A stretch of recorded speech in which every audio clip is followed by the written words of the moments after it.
to another episode of Reading with Elsie.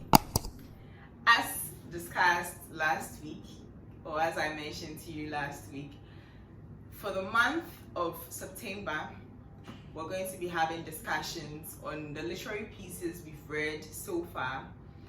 We're going to be having amazing guests like the one I have with me today. We're going to be sharing opinions and perspectives on the issues discussed in the stories. Today we're discussing one of the very early pieces I posted, and the title is Conversations. Let's start off by getting to know who we have here with us. So, young lady, would you want me to introduce you or you want to introduce yourself? Please do the introduction. Okay. So, one of my viewers or listeners on one of the pages asked me, oh, so who do we have coming up next week? And then I said, oh, Amanda. And then he said, oh, I like this Amandic effect.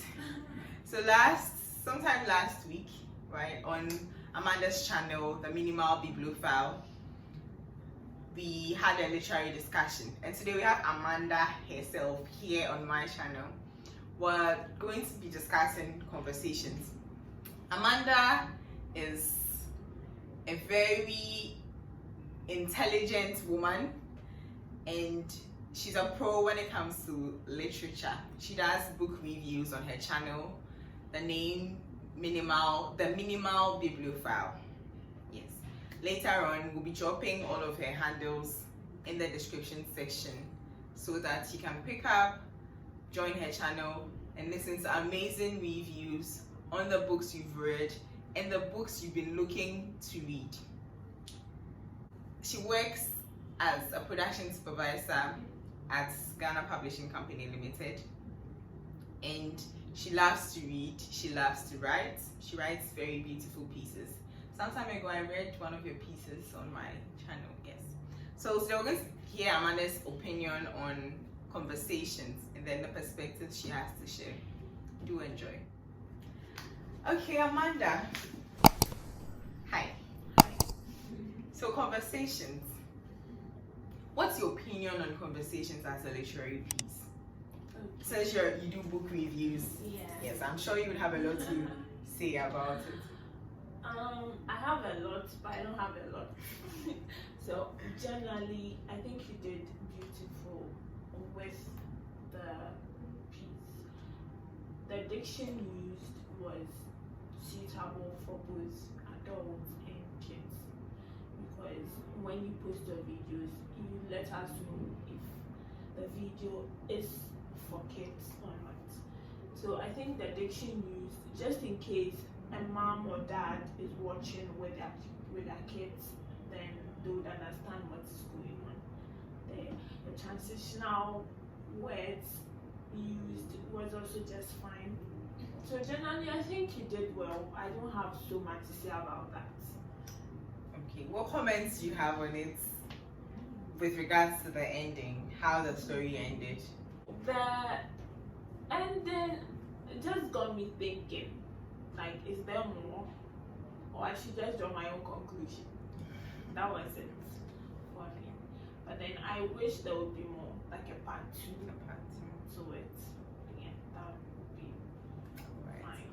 Well, I had people sending me direct messages asking, well, what's the rest of the story? Like, it's going to be a part two. And so for the following week, when I didn't continue, everyone thought, oh, like, there should be a continuation. Yeah. But like you said, the idea was to let the conversation continue in the heads of the reader. Really, it's part of the reasons why the story is titled Conversation. But I'll give it a thought. Maybe very soon I'll put a sequel to it. Okay. Moving on.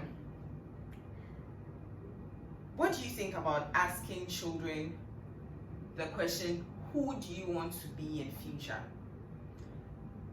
Now, growing up, we've all had that experience where you meet everyone and like, who do you want to be in future? Who do you want to be in future? And then in that moment, you do say something. Sometimes you are held to it by your parents, by family, by friends.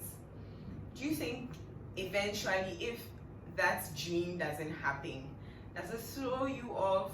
Does it make you feel disappointed? Or it's actually a very good thing to set your mind in perspective? What's your opinion on that? I think it's good to know what a child wants to become one day. It's not a bad thing. It sets the child in the right path. They know, oh, if I grow up, I want to be a doctor, I want to be a lawyer, like we all did when we were kids. But then as time goes on, I don't think the parents should hold the child responsible, saying, because you said you want to be a lawyer, why aren't you studying, or why aren't you doing something that would push you to that profession? I feel like as we grow, our minds change, we learn a lot of things. So we might end up changing what we thought would be when we were little kids. So parents shouldn't hold their kids responsible, and I think it's a good thing for a child to dream, I want to be a lawyer one day, and he grows up and he's a publisher. There's nothing wrong with it. The fact is, the child will earn from what he wants to do. He's happy with what he's doing. That is what is important. But what do you think about it on the path of the child? Because some children end up feeling disappointed. I've encountered a few people who have said, oh, I remember how much I wanted to be this person so much, or that in that profession so much, and now look at me, this is me. Like for me, for instance, growing up, I wanted to be a lawyer so much. As at senior high school, we used to live on the university campus, and I could see the law faculty from my house. I remember planning how I was going to iron and wash my black and whites to lectures. This so much I wanted to be a lawyer. And right after school, when I didn't get into law school, I felt disappointed. I felt I had disappointed myself and disappointed my mom, even though she never clearly said that, oh, I really was looking forward to this. But on my path, I was feeling disappointed. Do you think it should be? Do you think that question influences our minds in that way, that if it doesn't happen, we feel disappointed? There are endless possibilities. You decide you want to be a lawyer one day, you don't get to be a lawyer, doesn't mean it's there. You can actually continue, because there are people that have diverted from their career paths when they were younger, but then that didn't stop them. They continued, and they are who they wanted to be now. So I feel like setting your mind on what to do as a child doesn't necessarily mean you have to be that person as you grow. Things change. You never know. Probably the one sponsoring your education might die. Someone else comes in. Does that mean your dreams of becoming this person is gone? Is that it? That isn't it. So the thing is, as a child, you need to dream. You have your own mind. You grow up, things change. Fine. They don't. That's also fine. That's fine. That's very encouraging. And for those of us watching, if you have your children around, I think this is a message you should pass on. You shouldn't get disappointed in yourself if things don't go like you wanted. For all you know, where you find yourself is a better position for you to explore your talents and your capabilities. Thank you very much, Amanda. Very encouraging. So, in the story conversations, do you think Akofa's parents and her brothers did a good thing by pushing Oreku out of her life? She thought she liked Oreku so much so that she had a child with Oreku, but her parents thought, no, this man is not for you. And eventually Akofa didn't get married. Do you think it was the best thing for them to have done? I do not think it was the best. Akofa was 20 years old. She knew what she wanted. At least she's not a kid anymore. So I feel like if Oreku wanted Akofa, he wanted parents the child with Akofa, then that was fine. all the parents could do was, okay, so this is the point. Maybe you allow Akofa to finish her school and then you can take it from there. That is if both parties are willing to stay together and raise their kid. But then the parents, that's a natural thing for them to do. My child is pregnant out of wedlock. I think you're a bad person. You should have known better. You are the older one. This and that. So I think that is a natural way parents would behave. But then when you sit and think, you reason, then you know that they are both adults. Akofa could live on her own. Oreku is an adult. Yes, and they made a mistake. But you driving him out of her life when she probably felt he could have been part of her life. They could have raised the kid together. They could have been married. I'm not sure that was a smart move.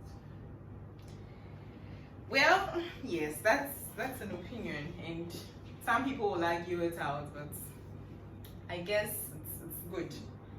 Because who knows what would have happened if Akofa had actually spent the rest of her life with Oreku in it.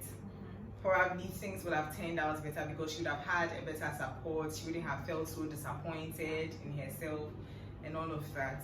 Yes. Do you think we can ever prevent young adults relationship? Your contribution as somebody who has lived as a young adult and is probably living young adulthood and a potential mother. Do you think we can ever stop young people from dreaming about relationships or actually getting into them? We cannot prevent them totally, because at a point your child leaves you. When they go to SHS, for instance, they meet a lot of people. At that age, 15 to 18 years, they are there in SHS, they are away from you. Well, it depends. Even with the day school, they go spend most of their time in school and less at home. You cannot monitor everything they do. So I think the best parents can do is to educate their kids. Let them know the pros and cons of whatever they intend to do relationship-wise. And so if the child meets someone, they know that, oh, okay, mommy said this and that. Okay, let me discuss with mommy. Maybe we could find a way to go about how I feel about this person.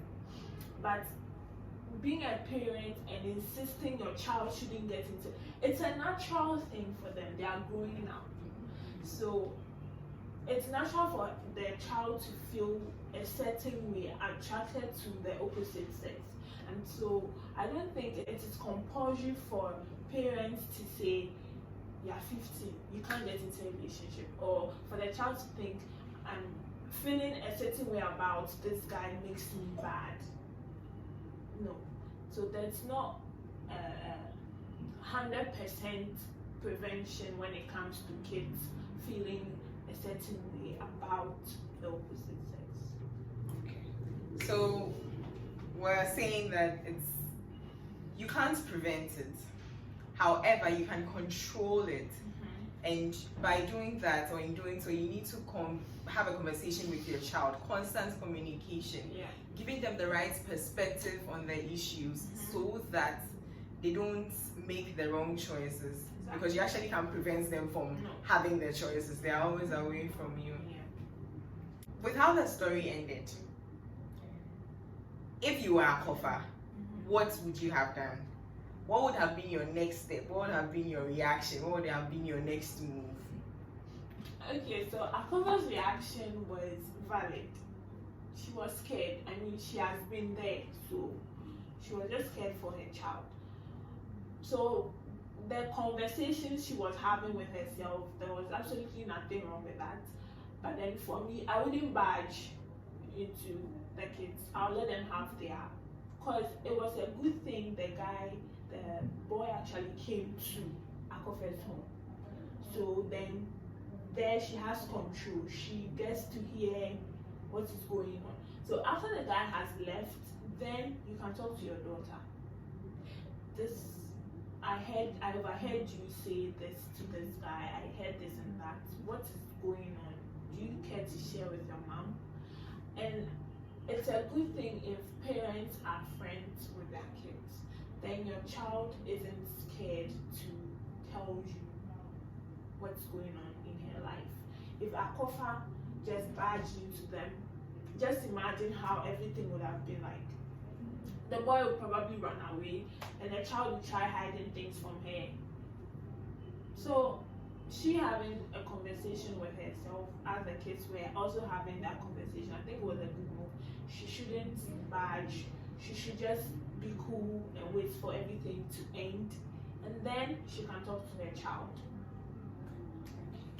Now you realize that early on in the story, it mentions that Akofa did not really have a good understanding about parenting. For her, it was all about being provided what you needed and being asked to do the chores and the errands you needed to do. So I think Akofa had a wrong perspective about parenting, which from your delivery right now, we've realized that parents need to do work on themselves and their parenting skills. Yes.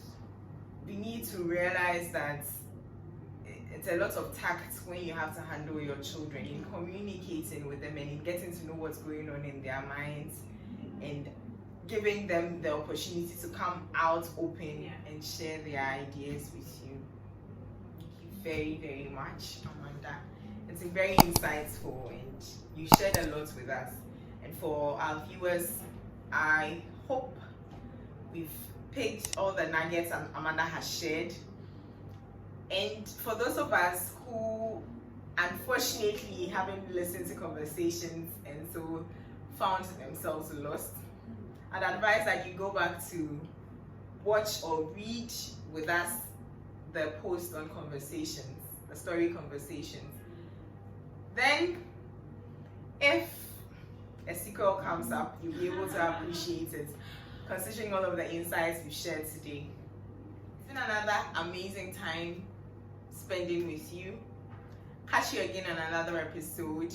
We'll drop all of Amanda's handles so that you can follow her YouTube channel, the Minimal Bibliophile, her social media pages. She shares a lot of beautiful stories and beautiful perspectives on stories. Yes, and Amanda is also a muse.